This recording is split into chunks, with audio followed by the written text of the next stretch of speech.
क्या आप एमएसएमई में रजिस्टर्ड है? आपने कोई कस्टमर को गुड्स सेल किया है, सर्विसेज दी है, बट कस्टमर उसका टाइमली पेमेंट नहीं कर पा रहा है? तो मैं गौरव पालीवाल कुछ टिप्स आपको दूंगा जिसके द्वारा आप कस्टमर से टाइमली पेमेंट रिकवर कर पाएंगे। बिजनेस में होता है, काफ़ी ओकेशंस होते हैं जिसमें गुड्स सप्लाई किया जाता है, सर्विसेज दे दी जाती है और उसमें कुछ एग्रीड टाइम होता है कि इतने टाइम में आपको पेमेंट करना है, बट कस्टमर काफ़ी सारा डिले कर देता है और टाइमली पेमेंट नहीं मिल पाता है सप्लायर को। तो इससे सुलझने के लिए एक MSMED the micro small and medium enterprises development act 2006 ने एक रोबस्ट फैसिलिटी लॉन्च की जिसका नाम है MSME समाधान, जहाँ पे आप कंप्लेन कर सकते हैं आपके डिलेड पेमेंट की। तो इसमें कौन कौन अप्लाई कर सकता है? हु कैन अप्लाई और use the facility of MSME समाधान?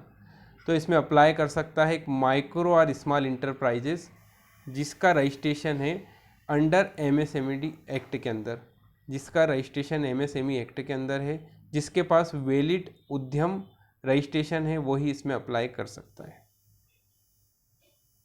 तो हम इसमें जान लेते हैं, इसका डेफिनेशन जान लेते हैं कि माइक्रो और स्मॉल कौन होता है।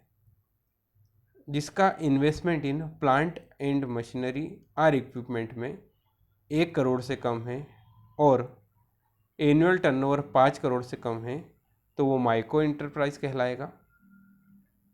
जिसका investment in plant and machinery और इक्विपमेंट 10 करोड़ से कम है और एनुअल टर्नओवर 50 करोड़ से कम है, तो वो स्मॉल इंटरप्राइज कहलाएगा।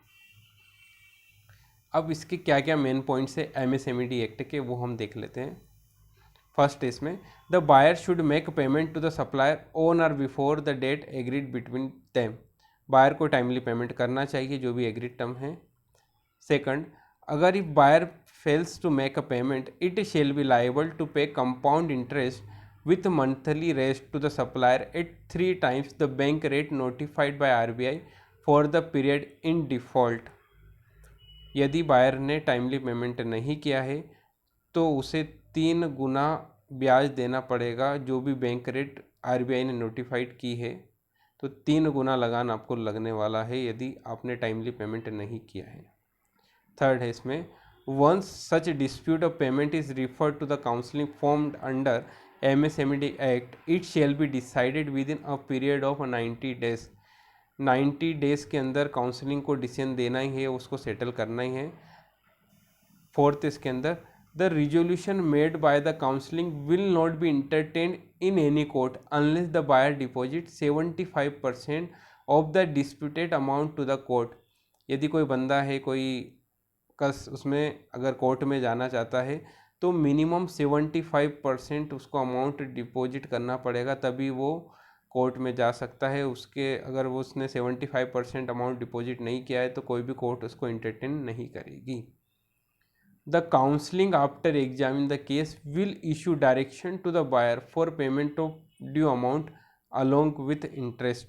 काउंसलिंग क्या करती है, उसके बाद एग्जामिन करती केस, दोनों पार्टीज़ को सुनती है, बायर एंड कस्टमर को सुनती है, उसके बाद फिर डिसाइड करती है ड्यू अमाउंट विथ इंटरेस्ट के साथ में। 6, the amount of interest paid by the defaulting buyer will not be allowed as a deduction from income under income tax act. इसका जो डिडक्शन है आपको इनकम टैक्स एक्ट में नहीं मिल पाएगा, ये डिसअलाउ हो जाएगा।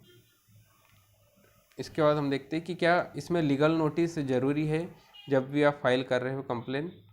तो ऐसा कोई लीगल नोटिस देने की ज़रूरत नहीं है, यदि आपने नहीं दिया तो भी आप कंप्लेन फाइल कर सकते हो। इसमें नेक्स्ट है, what are the documents are information required to make a complain. जब भी आप कुछ ये कंप्लेन कर रहे हैं तो क्या क्या डॉक्यूमेंट्स आर इन्फॉर्मेशन आपके पास होना चाहिए। आपके पास उद्यम सर्टिफिकेट होना चाहिए। इसके बाद आपके पास आपकी और इसमें बायर की जो है कुछ बेसिक डिटेल आपके पास, जब आप फॉर्म फाइल करेंगे तो आपके पास होना चाहिए, जैसे पैन कार्ड होना चाहिए, मोबाइल नंबर होना चाहिए, एड्रेस होना चाहिए, GSTN नंबर होना चाहिए और ईमेल एड्रेस। इस तरह की कुछ बेसिक इन्फॉर्मेशन आपके पास दोनों की रखना है आपको। इसके बाद document substantiating that work was awarded and a payment is due like invoice, work order, purchase order. आपके पास प्रूफ होना चाहिए कि यस उसका जो मेरे पास कुछ PO आया था, उसका परचेस ऑर्डर आया था मेरे पास, उसके बाद आपने वर्क क्या दिया उसके पास, जैसे आपने उसको गुड सेल किया तो आपके पास बिल टी है, तो इस तरीके आपने इसके अलावा इनवॉइस दिए, तो आपके पास सारे इन्फॉर्मेशन होना चाहिए, सारे डॉक्यूमेंटेशन होना चाहिए, एक बेस होना चाहिए कि मैंने इसको गुड्स दिया है या सर्विसेज दी है, आपके पास उसका प्रूफ होना चाहिए। अगर ये वीडियो अच्छा लगे तो प्लीज़ लाइक कीजिए और ऐसी ही इन्फॉर्मेशन जानने के लिए आप प्लीज़ चैनल को सब्सक्राइब कीजिए। Thanks for listening me.